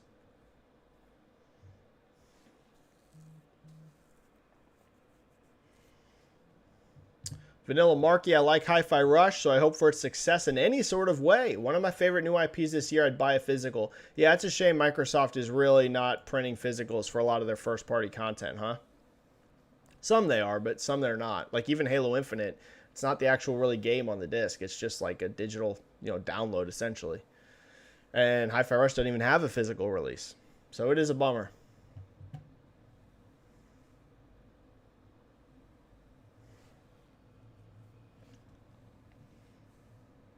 Benji's pointing out how Mario movie's not even out in Japan. Probably going to be one of the biggest movies there. Demon Slayer is the record with 300 million. That means you can virtually add that number to Mario. Probably, but the Japanese box office is a little weird. So I have no idea if it's going to be successful there or not, to be honest with you. One would think, because Mario is so popular in Japan, so you would think it would be massively successful, but the Japanese box office is kind of weird. Avatar Way of Water was a massive success globally, and it giga-bombed in Japan. So Japan's kind of weird, man. They're kind of hard to read in terms of box office. My hunch is it'll do very well there, though. That's my hunch. But you never know. Japan can be kind of weird in terms of box office performance.